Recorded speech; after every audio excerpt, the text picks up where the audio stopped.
இந்திய நேரப்படி காலை 6 மணி ஜெம் தலைப்புச் செய்திகள். ராமநாதபுரம் மாவட்டம் ராமேஸ்வரத்தில் புதிதாக கட்டப்பட்ட பாம்பன் பாலம் வரும் 28ஆம் தேதி திறந்து வைக்கிறார் பிரதமர் மோடி.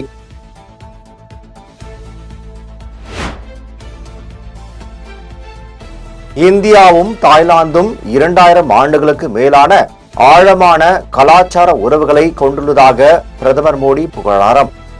தாய்லாந்தில் நடைபெறும் பௌத்த மாநாட்டில் வீடியோ கான்பரன்ஸ் வாயிலாக உரை.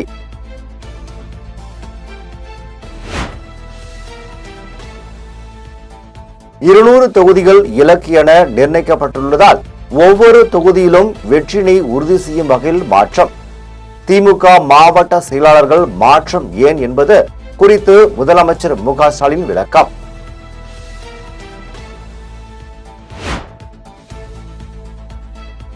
$350 கோடி மதிப்பீட்டில் அமைக்கப்பட உள்ள சென்ட்ரல் கோபுர கட்டிடம் அடிக்கல் நாட்டி பணியினை தொடங்கி வைத்தார் முதலமைச்சர் ஸ்டாலின்.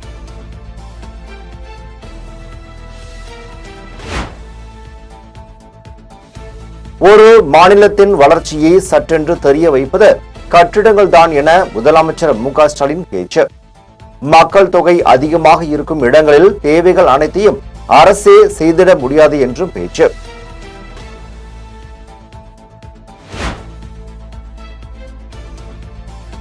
ஜெயலலிதாவிடம் இருந்து பறிமுதல் செய்யப்பட்ட நகைகளை தன்னிடம் ஒப்படைக்க கோரிய தீபாவின் கோரிக்கை நிராகரிப்பு. சொத்து குவிப்பு வழக்கு பதிவு செய்யும் முன்னதாக வைத்திருந்த நகைகளையாவது ஒப்படைக்க வேண்டும் என்ற கோரிக்கையும் நிராகரிப்பு.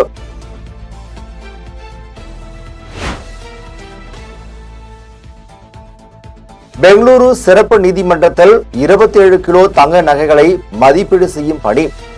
சொத்து குவிப்பு வழக்கில் பறிமுதல் செய்யப்பட்ட ஜெயலலிதா நகைகளை தமிழக அரசிடம் ஒப்படைக்க நடவடிக்கை.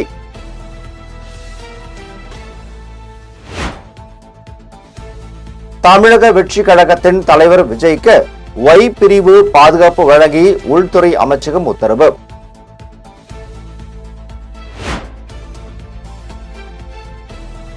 நடிகர் விஜய்க்கு பாதுகாப்பு கொடுக்கப்பட்டது ஏன் என்ற கேள்விக்கு பொது வாழ்வில் உள்ளவர்களுக்கு அச்சுறுத்தல் இருந்தால் பாரபட்சமின்றி மத்திய அரசு பாதுகாப்பு அளிக்கும். பாஜக மாநில தலைவர் அண்ணாமலை பதில்.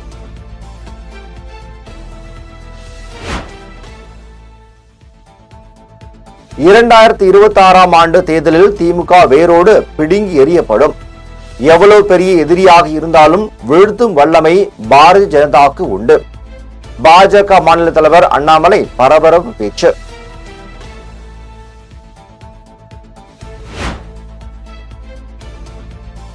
நாடாளுமன்ற தேர்தலின் போதே ராஜ்யசபா சீட் தருவதாக அதிமுக வாக்குறுதி. கூட்டணி அமைத்த போதே ராஜ்யசபா சீட் என ஒப்பந்தத்தில் கையெழுத்தானது என பிரேமலதா பேச்சு.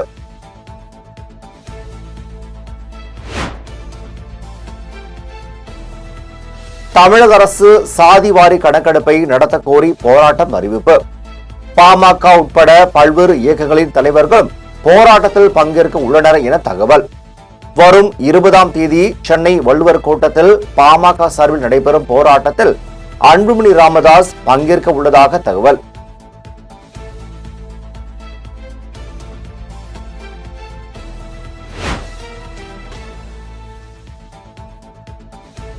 சென்னை விமான நிலையத்தில் இருந்து கிளாம்பாக்கம் பேருந்து முனையம் வரை மெட்ரோ ரயில் வழித்தடம் நீட்டிப்பு. ரயில் வழித்தட நீட்டிப்புக்கான விரிவான திட்ட அறிக்கையை தமிழ்நாடு அரசிடம் சிஎம்ஆர் நிறுவனம் சமர்ப்பித்தது. பல்லாவரம், குரோம்பேட்டை, தாம்பரம், வண்டலூர் வழியாக செல்லும் இந்த வழித்தடம் செங்கல்பட்டு வரை நீட்டிக்கப்படும் எனவும் தகவல்.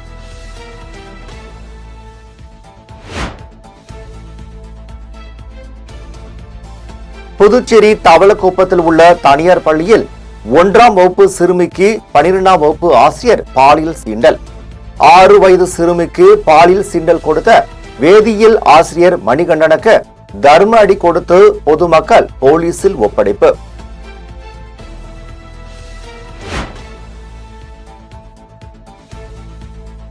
அண்ணா பல்கலைக்கழக மாணவி வன்கொடுமை வழக்கில் கைதான ஞானசேகரனுக்கு ஸ்டாலினி அரசு மருத்துவமனையில் ரத்த பரிசோதனை. ஞானசேகரனுக்கு ரத்த பரிசோதனை செய்ய சென்னை சைதாப்பேட்டை நீதிமன்றத்தில் SIT மனு தாக்கல் செய்திருந்த நிலையில் அனுமதி.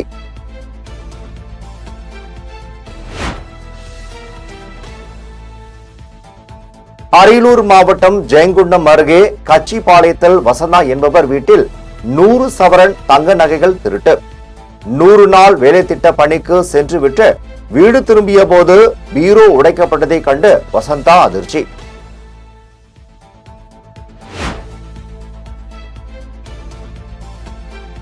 திருநள்ளாறு சனீஸ்வரர் கோவில் பெயரில் பல ஆண்டுகளாக போலி இணையதளம் நடத்தி மோசடியில் ஈடுபட்ட விவகாரம். கோவில் அர்ச்சகர் மற்றும் பெங்களூரை சேர்ந்த பெண் ஆகியோர் கைது செய்யப்பட்டு சிறையில் அடைப்பு.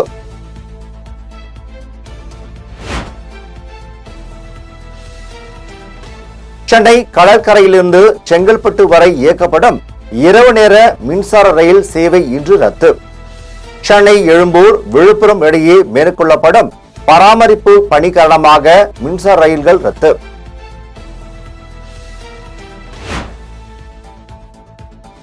திருவள்ளூர் மாவட்டம் கும்மிடிப்பூண்டி அடுத்த மேல்பாக்கத்தில் ஆக்கிரமிப்பு அகற்றுவதை கண்டித்து மக்கள் போராட்டம். நீதிமன்ற உத்தரவின் பேரில் ஆக்கிரமிப்பை அகற்ற வந்த அதிகாரிகளை கண்டித்து பெண்கள், குழந்தைகள் சாலை மறியல் போராட்டம்.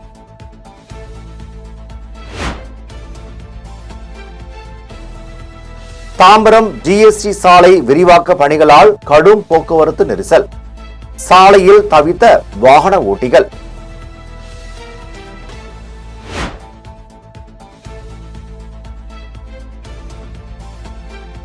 ஆந்திர மாநிலம் அன்னமய்யா மாவட்டத்தில் உள்ள மதனப்பள்ளியில் காதலிக்க மறுத்த பெண்ணின் முகத்தில் ஆசிட் வீச்சு. காதலிக்க மறுத்த இளம் பெண்ணை கத்தியால் குத்தியதுடன் முகத்தில் ஆசிட் வீசிய கணேஷ் என்பவனை போலீசார் கைது செய்தனர்.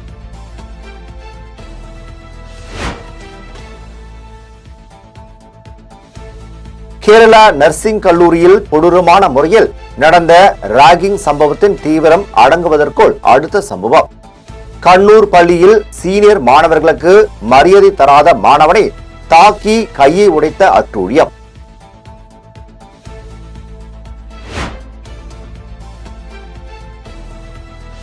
அமெரிக்காவில் இருந்து சட்டவிரோதமாக குடியேறிய மேலும் 119 இந்தியர்கள் திருப்பி அனுப்பப்படுகின்றனர். 2 விமானங்கள் மூலம் பஞ்சாப் மாநிலம் அமிர்தசரஸ் விமான நிலையத்தில் இன்று தரையிறங்க உள்ளனர்.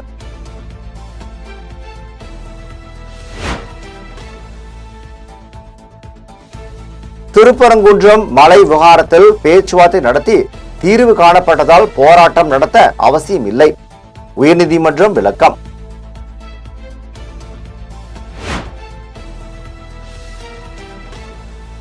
பழனி அருகே நெய்க்காரப்பட்டில் உள்ள பங்களா தெருவில் 22ஆம் தேதி பொதுக்கூட்டம் நடத்திட நாதாகாவிற்கு உயர்நீதிமன்ற கிளை அனுமதி.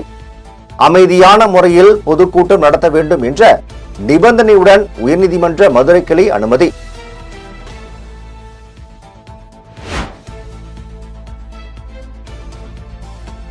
சமூகத்தை பிளவுபடுத்தி ஏற்றத்தாழ்வுகளை உருவாக்கி கலவரங்களை தூண்டும் சாதி நாட்டின் வளர்ச்சிக்கு எதிரானது என உயர்நீதிமன்றம் கருத்து. கோவை ஆவல்பட்டி பெருமாள் கோவில்களில் குறிப்பிட்ட சாதியை சேர்ந்த அறங்காவலர்களை நியமிக்க திட்டம் கோரிய வழக்கில் கருத்து.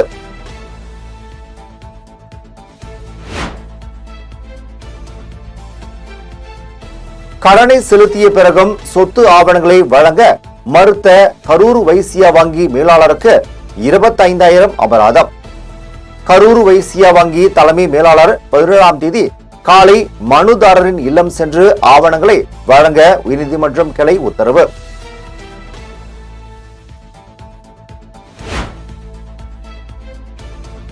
தமிழகம், புதுவை, காரைக்காலில் ஓரிரு இடங்களில் 16ஆம் தேதி வரை 3 டிகிரி செல்சியஸ் வரை வெப்பநிலை அதிகரிக்கும்.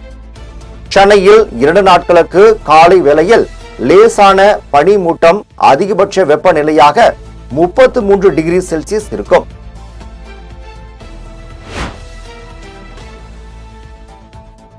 ஆஸ்திரேலிய அணிக்கு எதிரான 2வது ஒருநாள் கிரிக்கெட் போட்டியில் இலங்கை அணி 174 ரன்கள் வித்தியாசத்தில் அபார வெற்றி.